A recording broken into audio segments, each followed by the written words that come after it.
is good, YouTube? Quinn Wade Basketball Analysis coming to y'all with a quick video. I wanted to let you guys know I got some new merchandise available, not just t-shirt anymore. I got different type of t-shirt, different type of shirts and logos that you can purchase on my spread shirt, and also hoodies now.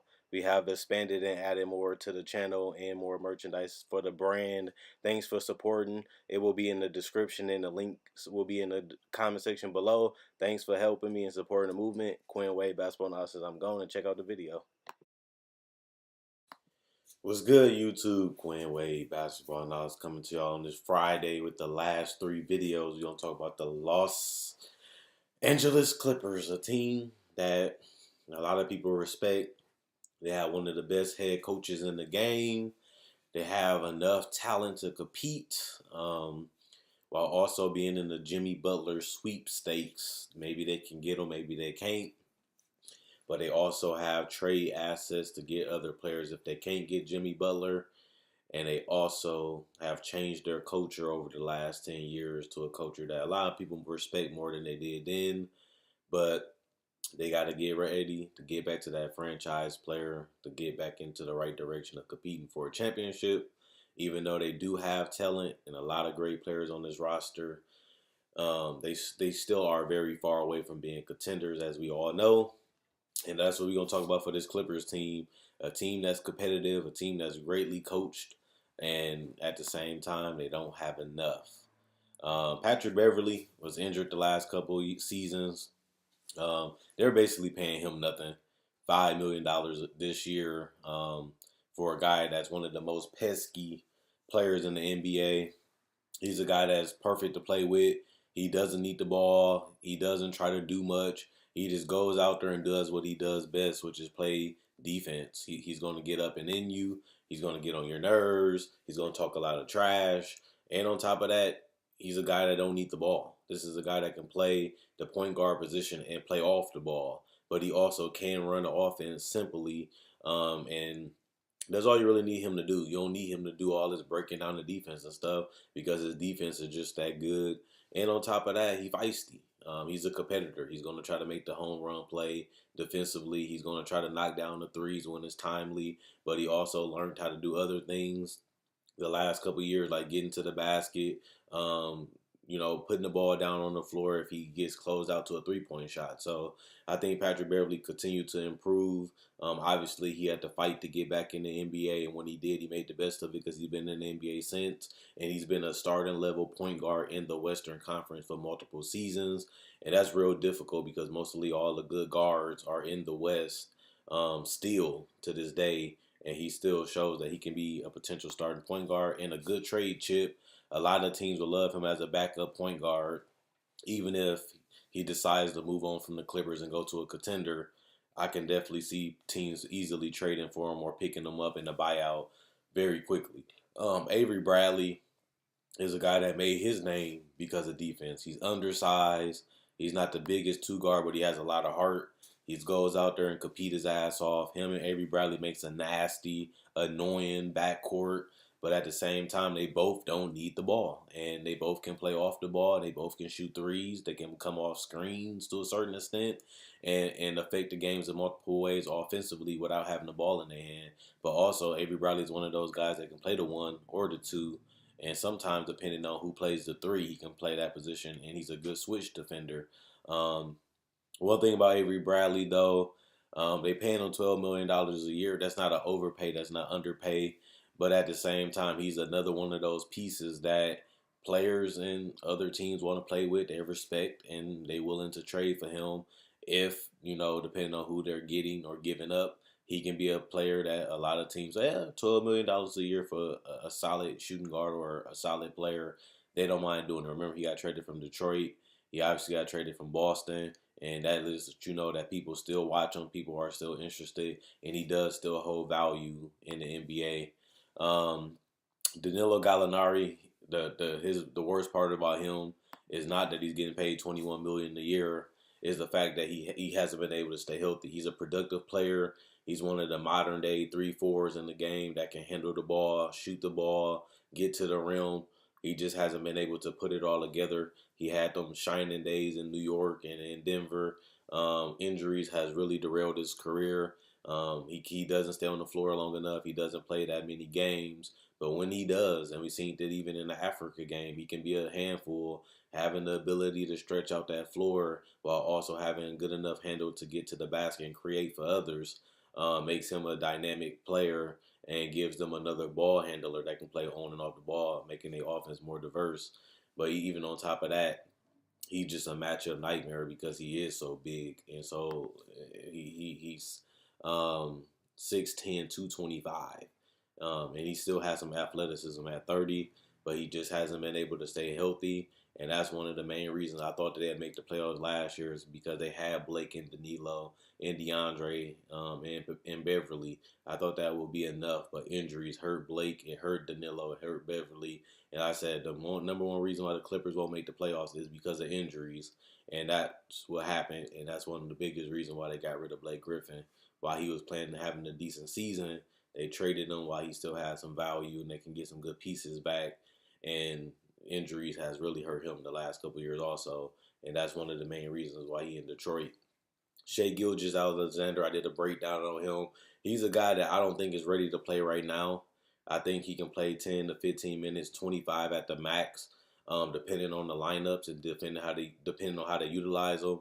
He doesn't have the body to really bang with a lot of guards in the NBA, whether at that 2 or 3 position too, because he's a guy that can play 3 positions if he really wanted to, offensively and defensively. He just doesn't have the body, and on top of that, if they're really trying to win games, they don't really have time for him to develop. Now, if they don't care if they make the playoffs or not, which I doubt because Jerry West will be against it. Obviously, Steve Ballmer wants to see a competitive product out there, and so does Doc Rivers. Doc Rivers didn't sign the extension just to lose for the next 2 to 3 to 4 years where he can go to a lot of other teams to be a head coach on a contender. He sees the vision. He knows what they're trying to do. He's on page with the organization. And I don't think that, I'm a Shai Gilgeous guy. I like him. I think he has a lot of potential, but he also has a lot of holes in his game. He doesn't have the diversity as the other players I said, because he's not a great shooter. He's not a great floor spacer. He is a good, solid playmaker, but he's not an elite playmaker either at that point guard position. Plus, like I said, he's not a great three-point shooter either. And on top of that, he just don't have the body just yet at 181 pounds at 6'6". He's just not going to be strong enough to really go head-to-head with some of the guards like Clay, like Jimmy Butler, and obviously other players of that ilk in the Western Conference. He's just not going to be able to do it. But one thing I can tell you is he do play to his strengths, which is getting to the paint, getting into the areas he like. That's a decent enough IQ to have some type of good games, which can be 10, 12, 15-point games every once in a while. But I don't think he'd be in the running for Rookie of the Year. He is one of the more talented rookies. He is one of the rookies with a lot of upside. But when we looking at him right now, and we looking at the roster right now, and we looking at the circumstances they're in, I don't think Shai Gilgeous is going to get a lot of minutes right now. But 2 to 3, not even this year or next year, like 2 to 3 years after, I think he can really be a great player. But he got to develop that jumper. He has to develop strength in that body, and he still has to learn a lot about the game. He's a very raw prospect to me, and I like him. And I seen what he can do in summer league because I was there. But at the same time, one thing I definitely say is he got a long way to go to get to the player that we think he should be. But he's not that player right now. And if they're trying to win, it may be in their best, mindset to not let him play that many minutes. Marcin Gortat is going to give him a professional. He's going to go in there, finish around the rim. He's going to go in there, do the simple things, set screens, hit roll, hit elbow jumpers, floaters. He is getting a little older. He ain't as athletic as he used to be. He's not the best defender. He's not the greatest rebounder. But he is a guy that when you call his number, he's going to be prepared and he's going to be ready to do his job. Other than that, he is a solid center in his league. Montrezl Harrell got paid. He's another one of those pieces that if you trade, you don't mind having him. He can be a trade filler because he can play. He has a lot of hustle. He has a lot of fight in him. He's a solid role player. He's a guy that's young, still trying to improve his game, still trying to prove things, and he's working on that body. But at the same time, the thing about Montrezl Harrell is he's not really dominant or great at too many things offensively. But at the same time, if you have the right lineups out there and you give him the right role, he can excel in that. And he doesn't mind being a role player, and he doesn't mind doing what helps the team, and that's what makes him one of the better young players on this roster because he does what he has to do to win. He do what he have to do just to win games and play in big minutes. Tobias Harris, I don't think he'll be on this roster too much longer.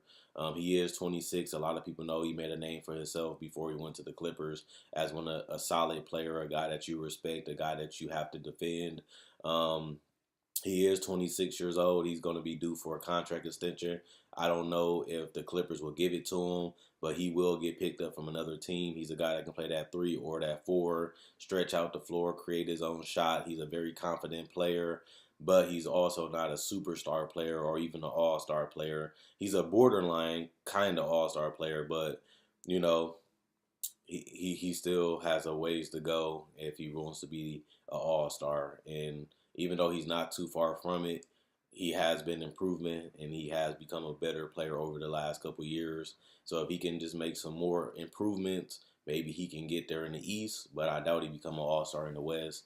But he's going to have opportunities to take a lot of shots with this Clippers team, and that can build up his value going into free agency. Wesley Johnson, he's a solid player. He's going to give you athleticism. He's going to give you good transition. He's going to get you some decent three-point shooting and some slashing abilities. He's a guy that's a system player. You plug him in, he can possibly do the job or he might not, but he's not a guy that you can really depend on all the time. But he's also a guy that you put in the right mood, or put him in the right areas and put him in the right spots. He can definitely be decent. Boban is a solid center. He definitely belongs in the league. He's 7'3", 290. He's a big body. He can stay around that basket area and always give you an option there. Other than that, he's not the greatest defender, not the greatest offensive player, but he's a solid veteran that, like I said about Montrezl Harrell, you put him in the right positions, you put him in the right areas, he can be effective. Luke Mute has been injured a lot, but at the same time, they're not really paying him that much money, and he's one of them guys that can play the 3 or the 4. He can guard the best player. One thing that's better is that he's a better three-point shooter, and that adds more value to him because he can do more than just be a great defender. I think that was something that he really needed to improve on, is having more versatility offensively. Yes, he's a great defender. Yes, he can guard a lot of players, and he's respected around the league, but he has to do more to stay on the court, and him improving his three-point shot was one of the things he had to do to give him more value around this league. But he is going on the downside of his career. He is going to start falling out his athletic prime, and we will see what happens with him. Obviously, Jerome Robertson is a guy that a lot of people is crazy over. I think he's going to give them solid minutes. Not going to be the greatest player, but he is a player that he gives you some depth, and he gives you a guy that you know you're going to get out of on this roster. Mike Scott is the same. He's going to be one of those versatile them versatile bigs that can space out and hit the 3 while also being like Doc Rivers, want to utilize him, give them some more dynamic and some more versatility offensively, and keep the defense guessing and keeping the defense off balance. And it gives them some depth. If they ever get injured at those positions, they got guys that can fill in those positions. Or even if a guy gets in foul trouble, they have multiple guys like Danilo, like Wesley Johnson, like Tobias Harris, like Montrezl Harrell that can play multiple positions while also not really giving you that much of a drop off. So it's good to have those type of players. Milo Teodosic is a solid player. Um, he showed that he can be a good point guard, whether he's on and off the ball. But he showed that he can really run the offense. He can really set up the offense real well. He's not the most aggressive player. He's not an attack-friendly player, but he is a under control, smart, high basketball IQ player. And guys like that last in the league. And guys like that is definitely a commodity in the league. So I can definitely see him being a part of a trade if they needed to make one, because teams not going to be mad to have a guy like him running their offense and being one of their backups, or even depending on what happens, a starting guard on their team for a small percentage of the time. Obviously, Lou Williams made a big name for himself, having one of his, if not his best year in the NBA. Last year, scoring the ball, being aggressive, using the screens, shooting the threes, just going out there playing this game and being confident with it. And that really helped him have one of his best seasons, if not his best, because he was in attack mode. They said, hey, Lou, I'm going to set you some screens. I'm going to get you open and you do the rest. and he mastered that role, and he was excellent, and he excelled in that role, and he had a huge year. Sadly, he did not make an All NBA team or All Star team because the West is deep at the guard position, and this season was ridiculous. There's not too much I can say. I can't criticize him. I can't hate on him. It just wasn't enough to give him some accolades, which sucks. But at the same time, it just lets you know that Lou Williams isn't done at this point, and he has a lot more left in the tank. And $8 million may be um, a good deal for a lot of teams because it's not too expensive and it's not overpaying. That's actually underpaying them. And even if it was $8 million, you think that's not an underpay. That's a contract that you would take if you're another team. So I think the biggest thing about this team is that they're going to play well together. They're going to have defined roles. They're going to have specific things they're going to do in the offense and defensively. Obviously, losing DeAndre Jordan hurted them because they don't have a good rebounder. They don't have a great anchor, but they do have more versatility, and they're going to light you up. Doc Rivers is one of the best offensive coaches in game plays. He can write up a lot of good plays. He can get great execution if you have the right team. And this is a team that everybody is a threat. Everybody can do something, whether it's shoot, move the ball, or even create an isolation. This is going to be a tough team to guard. Yes, they don't have a superstar. Yes, they don't have a franchise guy that can carry you the way, but they can out-execute you. They can out-grind you, and they're going to be stealing a lot of games during the season because either people are going to sleep on them, people not going to take them serious, or they just going to hit you in the mouth, and then you got to play catch-up. So I think this is a team that a lot of people are going to respect. This is a team that's going to, you're going to look at the scoreboard and see your favorite team lose. You're like, why did they lose to the Clippers? But that showed you what they did last year. They lost Blake Griffin, and they just kept chugging, and they almost made the playoffs. So they was upsetting a lot of people. They was stealing a lot of games, and this team is highly confident, and they got a lot of players that's looking for contract extensions, that's ready to prove themselves, and that's showing that they're worth more. Whether it's Danilo Gallinari or even Tobias Harris or even a guy like Milos or Lou Williams. These guys are hungry. These guys can play, and these guys are going to be unleashed by Doc Rivers, and they're going to be a tough team to stop, and they're going to be a tough team that you're going to be annoying if you're a defender or you're an NBA player because you got to watch every player, every move because everybody is a threat with this type of offense. And I think they're going to at least be top 10 to top 15, and that should win them about 35 games. I can see them winning mid-30s, barely a couple. I don't see them really winning 42, 43 games. But if they won 35 to 37 to 39 games, I wouldn't be surprised. And I don't have them making the playoffs. I think they just don't have enough. I think they will be underrated a little bit. They will be a fun team to watch if your team is on TV because they can compete with anybody. It just is going to be about closing out games, having that guy that can take over and carry them to victory. And on top of that, do they have enough to really, compete with the best teams in the West because they are in the Western Conference, and these are the teams they're going to have to beat just to make the playoffs because over half their games is going to be in the West, and the West got better, whether it's Sacramento, Phoenix, Dallas, or even the Pelicans. All these teams have abundance of talent or even multiple All-Stars. Remember, the Timberwolves was the 8th seed, and it had 2 All-Stars and 2 All-NBA players. The Thunder got put out in the first round. They had 2 All-Stars and 2 All-NBA players. So the West is tough, it's deep, and you're going to have to really fight for every game just to make the playoffs. 1 or 2 games can kick you out of the playoffs. We've seen that with Denver the last 2 games. You got to take every game serious in the West because those 1 to 2 games you blow, maybe the 1 to 2 games is the reason you don't make the playoffs.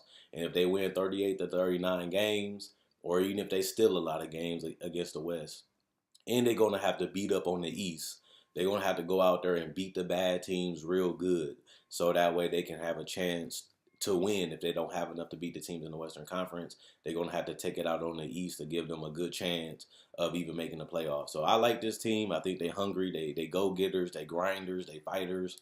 They're warriors, but they just don't have enough to beat the teams in the West consistently. And I don't think they have enough to beat the top 5 teams in the East consistently, but they have enough to compete with everybody else and be competitive.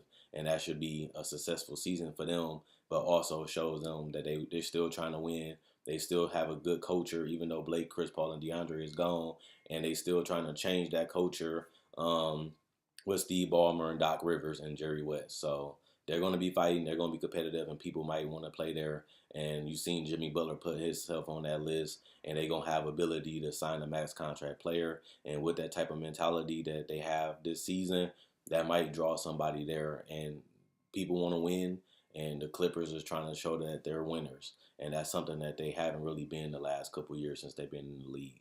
Check out my website, analysisplayground.com. Link will be in the description, comment section below. Check out my Facebook page, analysisplayground.com. Link will be in the description, comment section below.